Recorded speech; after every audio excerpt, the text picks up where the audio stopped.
तृष्णा की तिलांजलि। दैत्यों के गुरु ऋषि शुक्राचार्य की एक अत्यंत रूपवती कन्या थी। ऋषि का अपनी पुत्री पर अगाध स्नेह था। वे उसकी सभी इच्छा पूरी करने का प्रयत्न किया करते। उसका नाम था देवयानी। ऋषि शुक्राचार्य पराक्रमी दैत्यराज वृषपर्वा के आचार्य थे। राजा की सभा में उनका बहुत ऊंचा स्थान था। आचार्य की आज्ञा का पालन करने के लिए सभी तत्पर रहा करते थे। दैत्यराज वृषपर्वा की भी एक सुंदरी कन्या थी। उसका नाम था शर्मिष्ठा। वह देवयानी की समवयस्क का थी। राजपुत्री एवं आचार्य की पुत्री में पारस्परिक बड़ा स्नेह था। दोनों साथ साथ आचार्य से विद्या पढ़ती, साथ साथ खेलती, वन विहार, जल विहार आदि के लिए साथ साथ जाती। शुक्ल पक्ष की भांति दोनों दिन दूनी रात चौगुनी बढ़ने लगी। एक दिन शर्मिष्ठा और देवयानी अपनी अन्य सखियों और दासियों के साथ वन के एक सरोवर में जल विहार करने गई थी। जब वे स्नान कर रही थी, तभी हवा के झोंकों के कारण तालाब के किनारे पर रखे उनके वस्त्र आपस में मिल गए। जब वे नहाकर बाहर आई तो भूल से शर्मिष्ठा ने देवयानी के कपड़े पहन लिए। देवयानी ने जैसे ही यह देखा, क्रोध से उसका शरीर जलने लगा। पुरुष किसी अन्य पुरुष के सौंदर्य को देखकर जहां प्रसन्न होता है, वहां नारी अन्य नारी के सौंदर्य को देखकर ईर्ष्या से जल उठती है।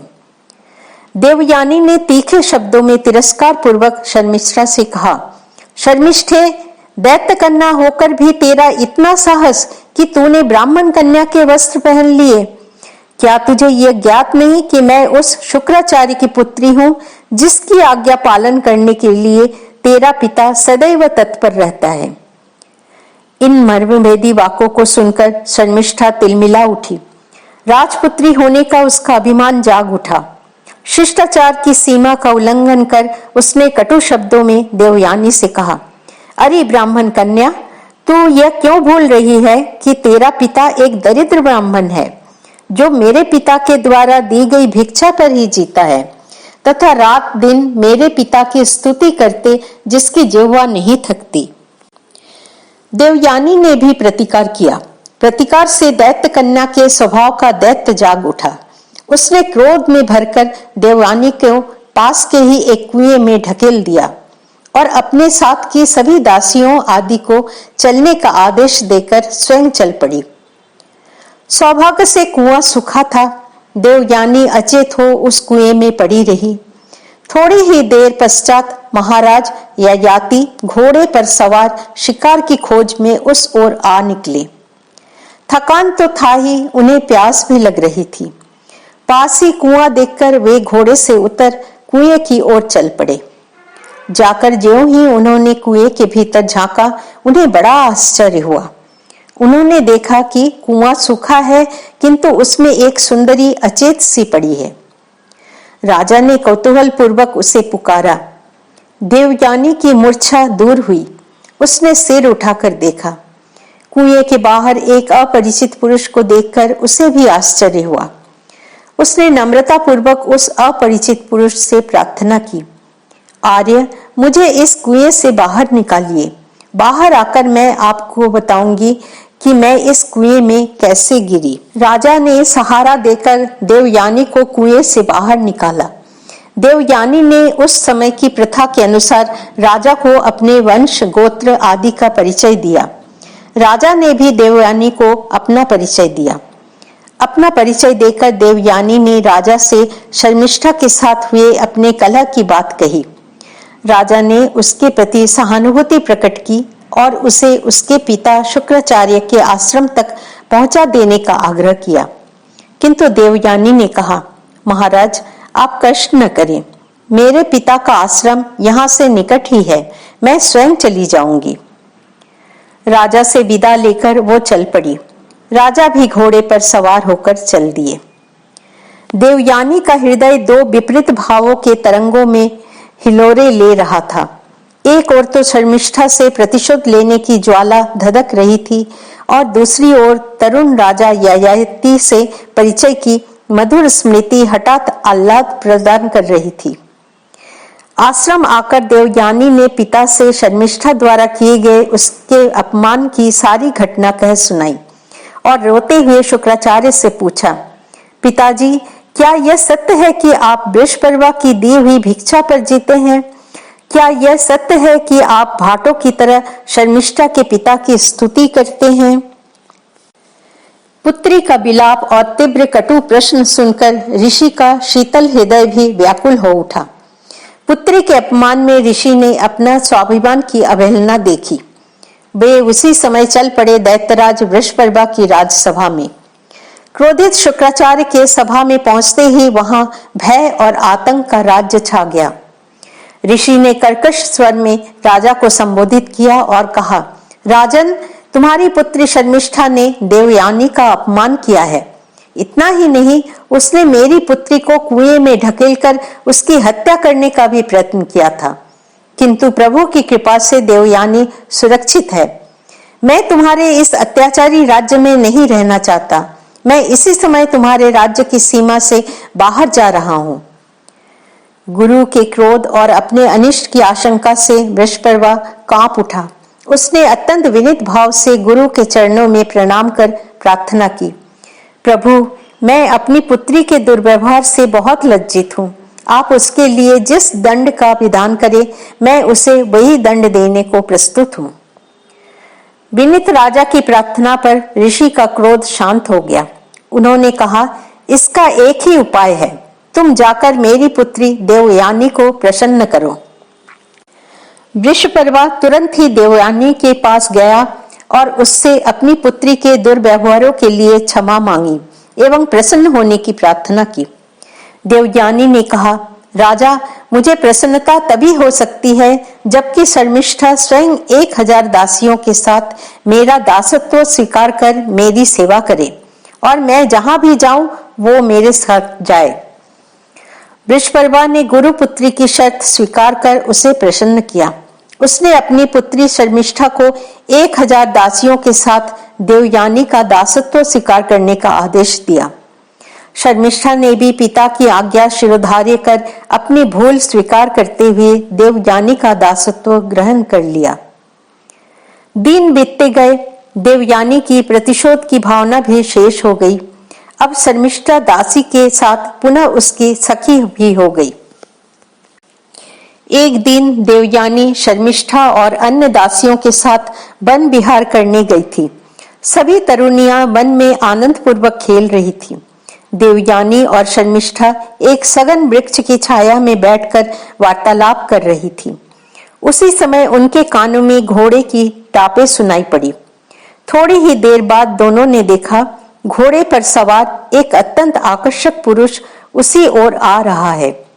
वेशभूषा से वो कोई क्षत्रिय राजा प्रतीत हो रहा था। युवक के पास आते ही देवयानी ने उसे पहचान लिया। चलचित्रों की भांति भूतकाल की सभी घटनाएं देवयानी के मानस पटल पर उभर उठी। उसके अंतःकरण में एक मधुर ध्वनि, अरे वे तो महाराज ययाति हैं, मेरे हृदयेश्वर, और लज्जा से उसके कपोल रक्तिम हो उठे। शर्मिष्ठा ने भी ऐसा सुंदर और आकर्षक युवक इसके पूर्व कभी नहीं देखा था।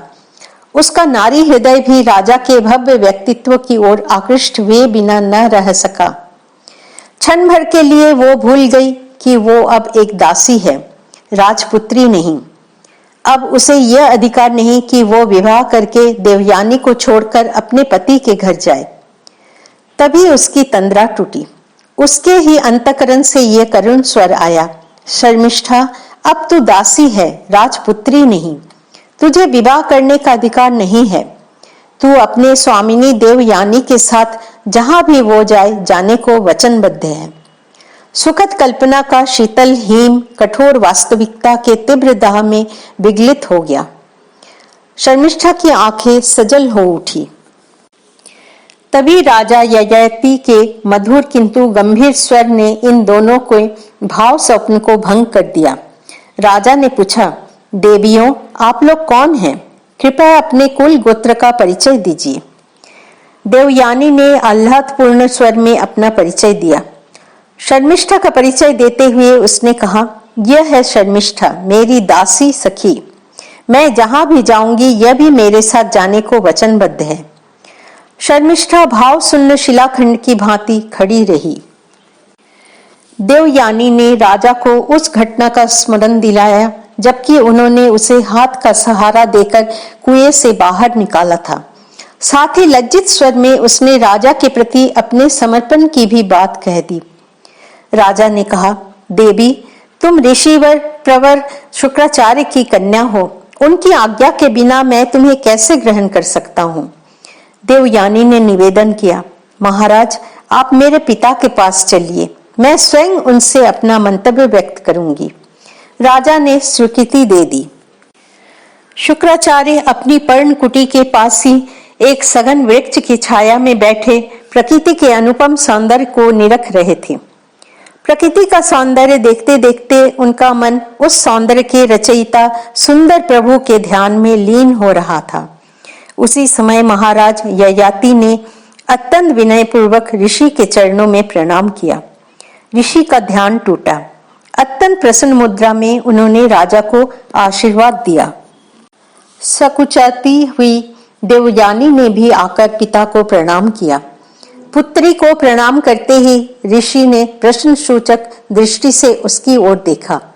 संकोच और लज्जा में गड़ी सी देवयानी ने कहा, तात, मैंने महाराज ययाति को पति रूप में वरण कर लिया है, आप हमें विवाह की अनुमति दें। वृद्ध ऋषि की आंखों में स्नेहाश्रु छलछला उठा। देवयानी के सिर पर स्नेहपूर्वक हाथ फेरते हुए उन्होंने राजा के साथ उसके विवाह की अनुमति दे दी। शर्मिष्ठा शिलाखंड की भांति निश्चल स्थिर खड़ी यह सब दृश्य देख रही थी। हठात ऋषि शुक्राचार्य की दृष्टि उस पर पड़ी। उन्हें स्मरण आया कि शर्मिष्ठा भी देवयानी के साथ उसकी ससुराल जाएगी। उनके अंतःकरण में भविष्य की एक आशंका उठी। मन ही मन उन्होंने कुछ निश्चय किया। वे राजा की ओर मुड़े और गंभीर स्वर में राजा से कहा, राजन, शर्मिष्ठा देवयानी की दासी है, वो भी उसके साथ तुम्हारे राजमहल में जाएगी। वचन दो कि तुम उसके कौमार्य की सतत रक्षा करोगे और कभी भी उसकी ओर आकृष्ट नहीं होगे। राजा ने स्वीकृति में प्रणाम किया। शर्मिष्ठा के अंतःकरण में पत्थर की एक रेखा और खींच गई। उस पावन वनस्थली में देवयानी और ययाति का विवाह सानंद संपन्न हुआ। देवयानी को लेकर महाराज ययाति का रथ चल पड़ा। निर्मोही ऋषि की आंखों से भी पुत्री का स्नेह अश्रु रूप में बह चला। देवयानी के हृदय में भी प्रणय का मधुर आनंद तो था, किंतु नेत्रों से पितृवियोग का दुख मानो विगलित होकर बह रहा था। सभी सखी सहेलियां, प्रेमी और आत्मीय जन अपने प्रिय देवयानी को विदा करने आए। शर्मिष्ठा जड़वत अपनी स्वामिनी महारानी देवयानी के साथ चल पड़ी। राजा देवयानी के साथ राजधानी को लौटे। नगर में कई दिनों तक उत्सव का आयोजन होता रहा। सारा राजमहल मानो आनंद के सागर में हिलोरे ले रहा था। राजा देवयानी को पाकर सब कुछ भूल चुके थे।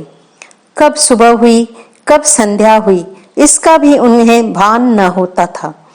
स्वस्थ तरुण शरीर, अपार धन और वायु की तरह स्वतंत्रता, इनमें से एक भी मनुष्य को इंद्रिय लोलुप बनाकर उसके पतन का कारण होता है। फिर ययाति को तो सभी सुविधाएं एक साथ प्राप्त थी। राजा की भोग लिप्सा ग्रीष्म ऋतु में सूखे बांस के जंगल में लगी आग के समान निरंतर बढ़ती ही गई। राजा ने शर्मिष्ठा के रहने आदि का भी उत्तम प्रबंध कर दिया था। वो राजमहल से दूर एक सुंदर वाटिका में रहा करती थी। उसकी सुख सुविधाओं की समुचित व्यवस्था कर दी गई थी। राजा यदा कदा देवयानी के साथ इस वाटिका में भी जाया करते थे। तभी देवयानी शर्मिष्ठा से कुछ बातें कर लिया करती, किंतु अब उसे शर्मिष्ठा से अधिक मिलने का अवसर न मिल पाता। शर्मिष्ठा को भी उसने छूट दे दी थी। अब शर्मिष्ठा को देवयानी की सेवा टहल से मुक्ति मिल गई थी। वो दासी अवश्य थी, किंतु अब उसे दासी का कार्य नहीं करना पड़ता था। जब कभी देवयानी राजा के साथ शर्मिष्ठा की वाटिका में आती तो शर्मिष्ठा का हृदय ईर्ष्या से जल उठता। वह मन ही मन कुछ सोचकर चुप रह जाती। भीतर से उसकी नारी हृदय उसे शांत न रहने देता। ईर्ष्या और प्रतिहिंसा उसे व्याकुल कर देती। इसी व्याकुलता में एक दिन मन ही मन उसने कुछ कठोर निश्चय कर लिया। उसकी भौहें चढ़ गई और भविष्य के षड्यंत्रों को सफल करने के लिए वो उठ खड़ी हुई। एक दिन सायंकाल शर्मिष्ठा अकेले ही उपवन में टहल रही थी। वसंत के वृक्ष की भांति उसने 16 श्रृंगार करा रखा था। तभी अचानक राजा ययाति भी उसकी ओर अकेले ही निकल पड़े। सांझ ढल रही थी, सारा वातावरण रक्तिम हो उठा था। शर्मिष्ठा का सौंदर्य ढलते सूरज की किरणों में और भी निखर उठा। दूर से राजा की दृष्टि उस पर पड़ी। हठात उनके पग रुक गए। अपलक दृष्टि से वे शर्मिष्ठा की ओर देखते रह गए। उसने भी राजा की ओर देखा। पहली ही दृष्टि में उसे अपनी विजय का आभास मिल गया। अपने मनोगत निश्चय उसे साकार होता सा प्रतीत हुआ।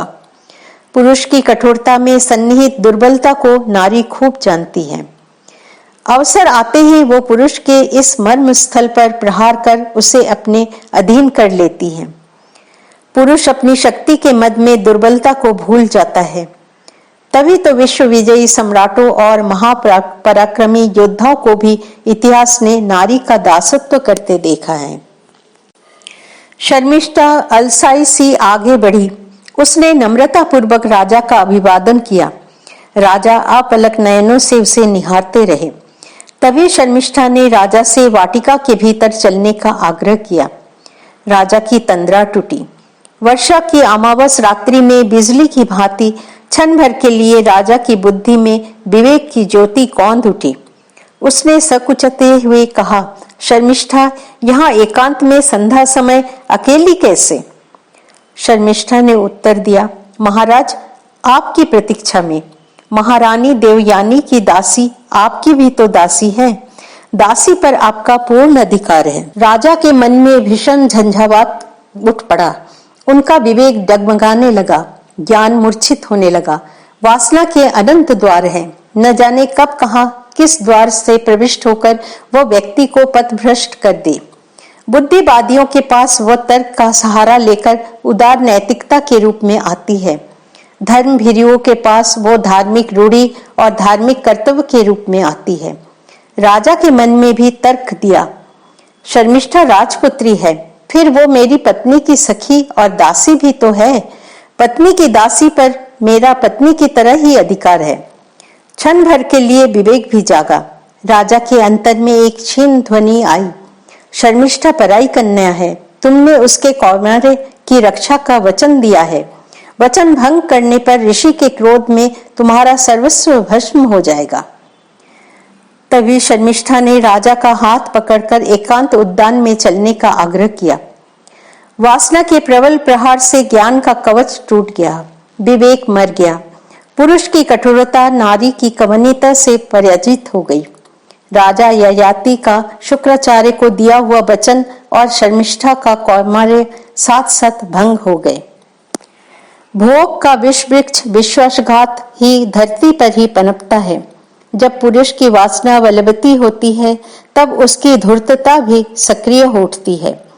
दाम्पत्य जीवन के पारस्परिक विश्वास और आस्था की जड़ों में छल छद्म का मट्ठा पड़ जाता है। ययाति की भी यही स्थिति हुई। संयम का बांध टूटते ही वासना की धारा सहस्र मुखों से प्रवाहित होने लगती है। फिर उसे रोकना असंभव सा हो जाता है। शर्मिष्ठा के संपर्क ने ययाति की वासनाग्नि में घृताहुति दे दी। राजा की तृष्णा सागर गामिनी नदी की भांति बढ़ती ही गई। दासी शर्मिष्ठा राजा ययाति की स्वामिनी बन चुकी थी। अबोध देवयानी पति के कपटपूर्ण प्रेम में अपने आप को भूलकर पति सेवा में रत रहती। उसे फूल जैसे सुकुमार 2 पुत्र प्राप्त हो चुके थे। एक दिन देवयानी घूमते घूमते अपने पति के साथ उस वाटिका में पहुंची जहां शर्मिष्ठा रहती थी। वहां उसने अपने ही बच्चों की भांति 3 और सुकुमार बच्चों को देखा। आश्चर्य और कौतूहल से उन बच्चों की ओर स्नेहपूर्ण दृष्टि से देखते हुए सरलता पूर्वक पूछा, महाराज, ये तीनों मनोहर बालक कौन हैं? राजा का मुख स्याह हो गया, आंखें भूमि में गड़ गई, अपराध उनके मुख से टपकने लगा। इस समय पास की झाड़ी से निकलकर दंभ और व्यंग्यपूर्ण स्वर में शर्मिष्ठा ने कहा, महारानी, महाराज ययाति की कृपा से ही मुझे तीनों पुत्र प्राप्त हुए हैं। आपके कुमारों की तरह ये भी राजपुत्र हैं। देवयानी पर मानो वज्रपात हो गया। क्षण भर के लिए वो मूर्छित सी हो गई। पति के विश्वासघात और शर्मिष्ठा के प्रतिशोध ने देवयानी के जीवन कानन में आग लगा दी।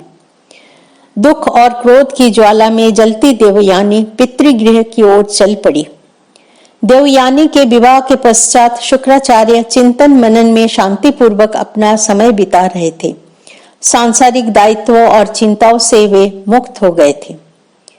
तभी एक दिन अचानक उनकी शांति भंग हो गई। घायल हिरणी सी विकल देवयानी आश्रम में पहुंची। पिता से लिपटकर खूब जी भरकर रोई। ऋषि ने भी उसके हृदय को शांत होने दिया। मन हल्का होने पर देवयानी ने पिता से पति द्वारा किए गए विश्वासघात की बात कही। तपपुत शांत ऋषि हृदय भी कुछ क्षणों के लिए अशांत हो उठा। ऋषि ने निश्चय किया कि वे ययाति को अवश्य उसके विश्वासघात का दंड देंगे। मनुष्य के मन में भावी विपत्ति की आशंका घुसते ही वर्तमान की सुख सुविधाएं भी उसे दुख और दुर्दिन प्रतीत होने लगती है। देवयानी के अपने पिता के घर चले जाने के पश्चात राजा की आंखें खुली। ऋषि के क्रोध और उसके परिणाम स्वरूप होने वाली दुर्दशा की आशंका से उनका हृदय व्याकुल हो उठा। सारे राजभोग उन्हें विश्वत लगने लगे। फूलों की कोमल शैया कांटों की तरह गड़ने लगी। राजा की आंखों की नींद न जाने कहां चली गई। अंत में राजा ने निश्चय किया कि इस दाह से त्राण पाने का एक उपाय है और वो है ऋषि शुक्राचार्य के चरणों में मस्तक रखकर क्षमा याचना। राजा ऋषि से क्षमा मांगने चल पड़े। भय और भावी आशंका से उनका प्राण कांप रहा था। अभी राजा दूर ही थे कि उन पर ऋषि की दृष्टि पड़ गई। पुत्री की व्यथा से व्यथित ऋषि का हृदय क्रोध से भर गया। भयभीत राजा ने आकर उनके चरणों में प्रणाम किया। आशीर्वाद देने की अभ्यस्त जिह्वा से आज आशीर्वचन न निकल सके। ऋषि का क्रोध प्रतिशोध में बदल गया। उनके मुख से शाप के कटु शब्द निकले। मूर्ख, जिस तारुण्य के उन्माद में तूने देवयानी के साथ विश्वासघात किया है, ले मैं उसे ही नष्ट किए देता हूं। जा, तू तुरंत वृद्ध हो जा। सत्यनिष्ठ ऋषि के शब्द कभी असफल नहीं होते। राजा का तारुण्य क्षण मात्र में लुप्त हो गया। राजा को ऐसे कठोर और असहनीय दंड की आशा न थी। शाप से उन पर मानो वज्रपात ही हो गया। उन्होंने अत्यंत व्याकुल होकर ऋषि से दया की भीख मांगी। राजा ने कहा, प्रभु दया कीजिए, मुझसे वृद्धावस्था का यह दुख सहा नहीं जाएगा। अभी मेरे मन से भोग की इच्छा गई नहीं है। अभी मैं तृप्त नहीं हुआ हूँ। वृद्धावस्था के कष्टों से मुझे उतना दुख नहीं हो रहा है जितना कि भोग न कर सकने की कल्पना से हो रहा है। देवयानी को भी पति के लिए इतने कठोर दंड विधान की धारणा न थी। उसका अंतर्मन भी इतने कठोर दंड के लिए प्रस्तुत न था। पति को मिले दंड में वो भी तो सहभागिनी थी। पति के दंड की पीड़ा का उसे भी तो अनुभव करना पड़ता। जल में खींची रेखा के समान थोड़ी ही देर में ऋषि का क्रोध मिट गया। उनके मन में करुणा जागी। उन्होंने देवयानी की ओर आंखें उठाकर देखा। वृद्ध ऋषि की तरुण देवयानी के मनोभाव को समझने में देर न लगी। पुत्री का प्रेम और राजा के विनय के कारण ऋषि ने उदारता पूर्वक श्राप मोचन की व्यवस्था दे दी। उन्होंने कहा, राजन, मेरे शब्द व्यर्थ नहीं जा सकते। तुम्हारी वृद्धावस्था का दुख किसी न किसी को तो भोगना ही पड़ेगा। एक उपाय अवश्य है। यदि कोई व्यक्ति स्वेच्छा से तुम्हें अपना यौवन दे दे और तुम्हारा बुढ़ापा ले ले तो तुम मेरे शाप से मुक्त हो सकते हो। ऋषि का आशीर्वाद ले राजा वहां से चल पड़े। देवयानी का क्रोध भी शांत हो चुका था। उसने भी पति का अनुगमन किया। राजधानी में आकर राजा ने देवयानी और शर्मिष्ठा से प्राप्त अपने 5 पुत्रों को बुलाया और उनसे अपना यौवन देकर उन्हें बुढ़ापा ले लेने की बात कही। 4 पुत्रों ने बुढ़ापा लेने से ना ही कर दी, किंतु राजा के छोटे पुत्र पुरु का हृदय ज्ञान के प्रकाश से आलोकित था। उसे यह अनुभूति हो गई थी कि युवावस्था के सुख भोग क्षणिक और अंत में दुखदायी है। उसने देख लिया था कि युवावस्था में उद्दाम इंद्रियां बलपूर्वक मनुष्य को अशुभ कर्मों में प्रवृत्त कर देती हैं। पुरु ने सोचा कि बिना इंद्रिय लोलुप और भोगी हुए भी यदि मुझे बुढ़ापा मिल जाए तो मैं बहुत से दुष्कर्मों से अनायास ही बच जाऊंगा। उसने सहर्ष पिता को अपना यौवन देकर उनका बुढ़ापा ले लिया। पुत्र से यौवन प्राप्त कर राजा ययाति पुनः एक बार भोग की मृग मरीचिका में खो गए। महाभारत के अनुसार राजा ने पुनः 1 सहस्र वर्षों तक सभी प्रकार के इंद्रिय सुखों का यथेष्ट भोग किया, किंतु हाय री भोग लिप्सा, तू अभी भी शांत न हुई। इंद्रिय लोलुप होकर भोग तृप्ति में फंस जाने पर भोगी के वर्ष और महीने घंटा और पल की भांति शीघ्र ही बीतने लगती है। ययाति के लंबे सहस्र वर्ष का भोग की लिप्सा में शीघ्र ही बीत गई, किंतु राजा की भोग लिप्सा शांत नहीं हुई। वो तो सूखी घास में लगी हुई आग के समान निरंतर बढ़ती ही गई। अति भोग भी कभी कभी वैराग्य का जन्मदाता बन जाता है। ययाति के जीवन में भी यही हुआ। अति भोग के कारण राजा भोग के स्वभाव से पूर्णतः परिचित हो गए। उन्होंने भोग की सारहीनता का अनुभव कर लिया। यह देख लिया कि भोगों की तृप्ति असंभव है। भोग की निस्सारता के साथ साथ त्याग की महत्ता की अनुभूति भी राजा को हो चुकी थी। राजा भोगों से विरत हो गए। उन्होंने अपने प्रिय पुत्र पुरु को बुलाया और जिस उत्साह से 1 सहस्र वर्ष पूर्व उसका यौवन लिया था, उससे द्विगुणित उत्साह पूर्वक उसका वो यौवन उसे लौटाकर अपना बुढ़ापा वापस ले लिया। पुत्र का यौवन लौटाते समय ययाति ने उसे अपना जो अनुभव बताया है वो आज भी मानव मात्र के लिए सूर्य की भांति प्रकाशदाता और पथ प्रदर्शक है। राजा कहते हैं, बेटा, मैंने तुम्हारा यौवन लेकर इच्छानुसार अपने प्रिय भोगों का भोग किया, किंतु उससे मुझे तृप्ति नहीं हुई। अब मुझे निश्चय हो गया है कि कामनाओं का उपशम उनके भोग से नहीं होता। प्रत्युत जैसे घी डालने पर अग्नि और प्रज्वलित हो जाती है, उसी प्रकार कामनाएं भी उपभोग से क्षीण होने की बजाय तीव्र और प्रबल हो जाती है। पृथ्वी का सारा अनाज, समस्त सोना, सारे हीरे मोती आदि बहुमूल्यवान पदार्थ, संपूर्ण पशुधन और सारी स्त्रियां एक व्यक्ति की कामना पूर्ण करने के लिए भी पर्याप्त नहीं है। इसलिए तृष्णा का त्याग करना चाहिए। यह तृष्णा एक प्राणांतक रोग है। मनुष्य भले ही जीर्ण हो जाए पर वो जीर्ण नहीं होती। दुर्गतियों के लिए इसका त्याग बड़ा कठिन है। पर यदि जीवन में सुख चाहिए तो इस तृष्णा का त्याग करना ही पड़ेगा। जय श्री राम कृष्ण।